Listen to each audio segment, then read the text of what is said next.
स्थानिक स्वराज्य संस्थांच्या निवडणुकीत मुख्यमंत्री प्रचारासाठी मैदानात उतरणार। नगर परिषद नगरपंचायतीसाठी मुख्यमंत्री 30 नोव्हेंबरपर्यंत दररोज 3 प्रचार सभा घेणार।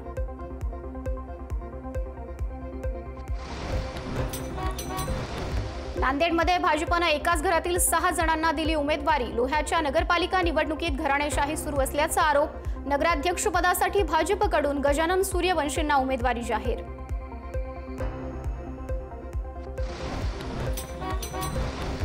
अमरावतीच्या धामणगाव रेल्वे नगर परिषद निवडणुकीत भाजपच्या नगराध्यक्षपदाच्या उमेदवार अर्चना अडसड यांच्यावर घराणेशाहीचा आरोप। आधी अरुण अडसड, नंतर आमदार प्रताप अडसड आणि आता अर्चना अडसड यांना उमेदवारी दिल्याचा आरोप।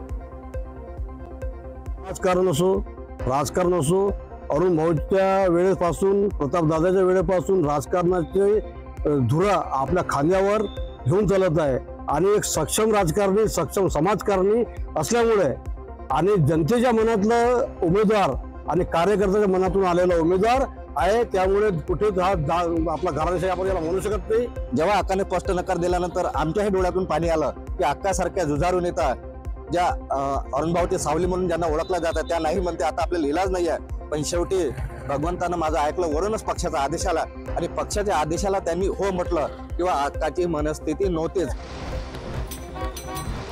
कोल्हापूरच्या कागलमधील मुश्रीफ घाटगे युतीवर निष्ठावंतांची नाराजी। 30 वर्ष राष्ट्रवादीशी एकनिष्ठ, मात्र नाराजीमुळे राजकारणाला रामराम। माजी नगराध्यक्ष अजित कांबळेंच्या पोस्टमुळे शहरामध्ये खळबळ।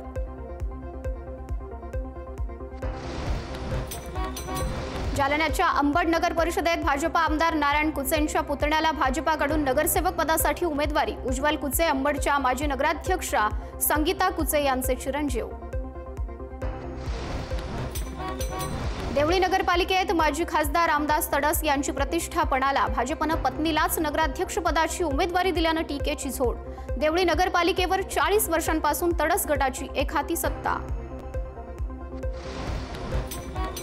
धाराशिवच्या तुळजापूर नगराध्यक्षपदासाठी ड्रग्ज प्रकरणातील मुख्य आरोपी विनोद पिंटू गंगनेला बीजेपीकडून उमेदवारी। पिंटू गंगने ड्रग्ज प्रकरणात जामिनावर बाहेर। गंगनेनं लाच उमेदवारी दिल्यानं तुळजापूरच्या नगरपालिका निवडणुकीमध्ये मोठा गोंधळ। वाशिम नगर परिषदेसाठी ठाकरेंच्या शिवसेनेचे भाजपला जोरदार प्रत्युत्तर। 5 माजी नगरसेवकांचा ठाकरेंच्या सेनेत पक्षप्रवेश। भाजपनंही पळवले होते मवियाचे माजी नगरसेवक। नंदुरबारमध्ये आमदार विजयकुमार गावितांचा रघुवंशीवर पुन्हा एकदा निशाणा। भाजपासोबत युतीसाठी शिंदेंच्या शिवसेनेकडून प्रस्ताव आला होता, मात्र स्थानिक नेते विश्वासघाती असल्यानं युती करणार नाही या शब्दात टीका। भाजपाच्या विरुद्धमध्ये प्रचार केला आणि अशा विश्वासघातकी लोकांबरोबर काय विश्वास ठेवायचा आणि कितीदा विश्वासघात करून घ्यायचा, म्हणून आम्ही स्वतंत्र लढण्याचा निर्णय घेतला। आज भाजपाचा नंदुरबार नगर परिषदेचा उमेदवार हा आम्ही उभा केला आहे। लोणावळ्यात निवडणुकीचं राजकारण तापलं। राष्ट्रवादीचे आमदार सुनील शेळके विरुद्ध भाजपच्या माजी नगराध्यक्षा सुरेखा जाधव या दोघांमध्ये वाकयुद्ध सुरू। माझा भाचा मला त्यांनी मावशी म्हणलं, सगळ्यांना माहिती की नाही?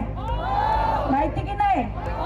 आता मी त्याला सुनेच म्हणणार की नाही, कारण मी त्याची मावशी आहे।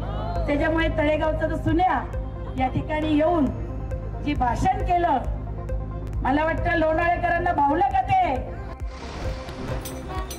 रत्नागिरी नगर परिषदेमध्ये महायुतीच्या उमेदवारांचे अर्ज दाखल। प्रचाराची रंगत वाढली। महायुतीकडून नगराध्यक्ष पदाच्या उमेदवारीची माळ शिल्पा सुर्वे यांच्या गळ्यात। अमरावतीत 26 नोव्हेंबरला युवा स्वाभिमान पार्टीची महत्त्वाची बैठक। भाजपसोबत युतीवर बैठकीत होणार चर्चा। आगामी निवडणुकीची रणनीती आखणार। बैठकीत रवी राणा भूमिका करणार स्पष्ट। मैदानामध्ये उतरलेले लढत आहे त्याची माहिती घेतली आणि 26 तारखेला आमची भूमिका आम्ही स्पष्ट करणार आहे। कुठल्या उमेदवाराला पाठिंबा द्यायचा आहे, कुठल्या नगराध्यक्षाला पाठिंबा द्यायचा आहे, कशा पद्धतीनं भाजपला सोबत घेऊन कसं लढलं पाहिजे या संदर्भातली सगळी रणनीती 26 तारखेला आम्ही आमची डिक्लेअर करू।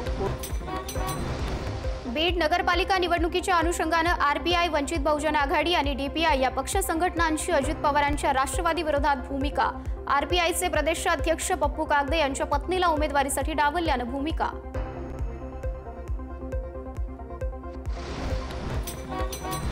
कागलमध्ये अजित पवारांच्या राष्ट्रवादीला शिंदेंच्या शिवसेनेची मदत. हसन मुश्रीफांच्या स्नुषा सेहरनिदा नवाज मुश्रीफ यांची नगरसेवकपदी बिनविरोध निवड. शिंदे सेनेच्या उमेदवार नूरजहान निसार नायकवडी यांची माघार.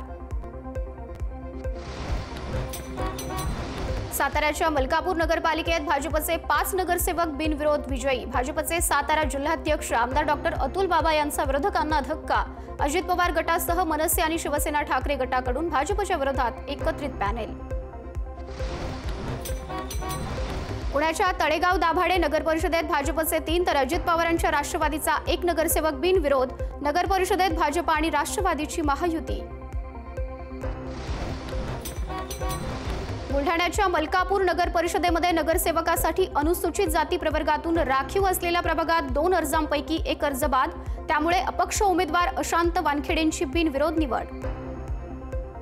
शहरातील नागरिकांना मूलभूत सुविधा मिळाव्यात, शहराच्या विकासावर नजर ठेवून या शहराला विकासाचा चेहरा मोहरा सादर करावा, यासाठी माझी निवड या ठिकाणी झालेली असून मलकापूर शहराला न्याय देण्याचं काम मला करायचं.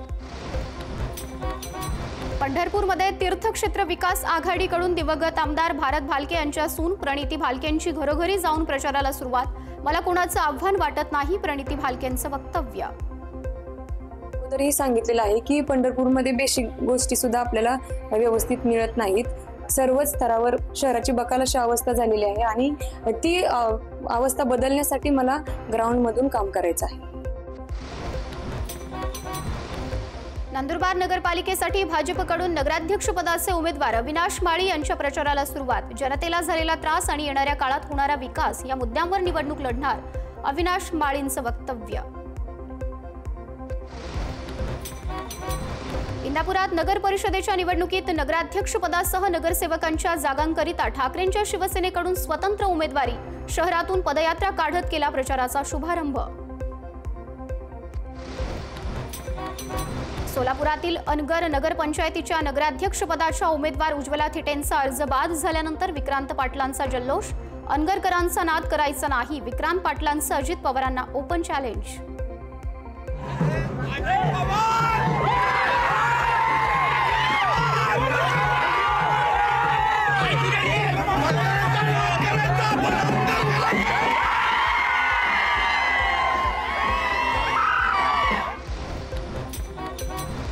माझा मुलगा अजून लहान आहे, त्याच्या वक्तव्याबाबत मी दिलगिरी व्यक्त करतो. विक्रांत पाटलांनी अजित पवारांबद्दल केलेल्या वक्तव्यानंतर माजी आमदार राजन पाटलांची सारवासारव.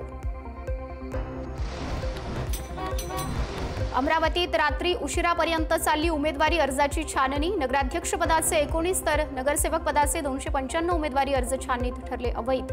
10 नगर परिषद आणि 2 नगरपंचायत निवडणुकीच्या उमेदवार रिंगणात.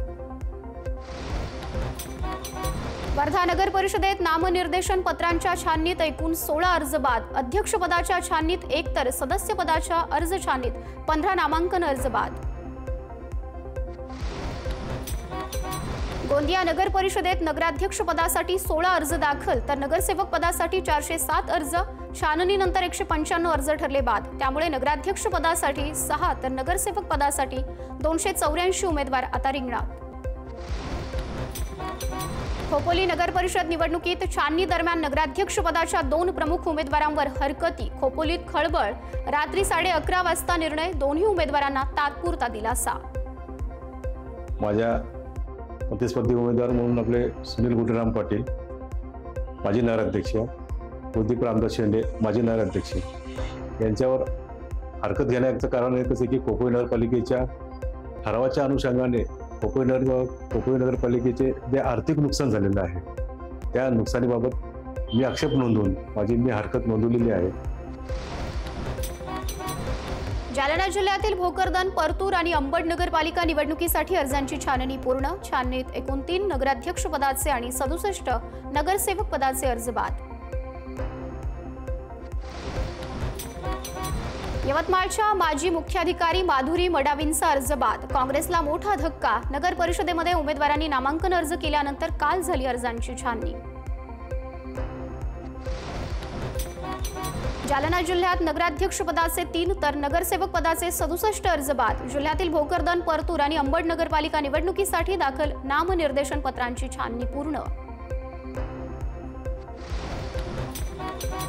साताऱ्यात नगराध्यक्ष पदावरून रस्सीखेच. 10 नगराध्यक्ष पदांसाठी 119 उमेदवार तर 250 नगरसेवकांच्या जागांसाठी 1607 उमेदवारी अर्ज. भाजप आणि शरद पवारांच्या राष्ट्रवादीमध्ये प्रमुख लढत. अर्ज माघारी घेण्यासाठी बड्या नेत्यांकडून उमेदवारांना विनंती. काँग्रेस गुरुवारपासून मुंबई महापालिकेसाठी इच्छुक उमेदवारांचे अर्ज स्वीकारणार. इच्छुकांना अर्ज सादर करण्याचं आवाहन. काँग्रेस कार्यालयातून 1500 पेक्षा जास्त फॉर्म घेतल्याची माहिती. ठाकरेंची शिवसेना आणि मनसेमध्ये जागा वाटपासाठी प्राथमिक चर्चेला सुरुवात. युतीमध्ये मनसेला 70च्या आसपास जागा देण्याची ठाकरेंच्या शिवसेनेची तयारी.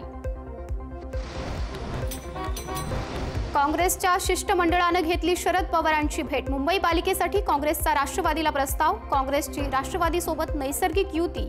वर्षा गायकवाड यांचं वक्तव्य. सगळेजण आम्ही संविधानाचा धागा मानतो. आम्ही जे आहे ते लोकशाही मानतो. या देशामध्ये समता, बंधुता, न्याय, स्वातंत्र्य राहिलं पाहिजे. मुंबईमध्ये जे आहे ते मुंबईची एकता अबाधित राहिली पाहिजे आणि मुंबईच्या विषयावरती येणाऱ्या काळामध्ये इलेक्शन झालं पाहिजे अशी भूमिका आम्ही त्यांना मांडलेली. त्याच्याबद्दल सुद्धा आमची त्या ठिकाणी चर्चा झाली.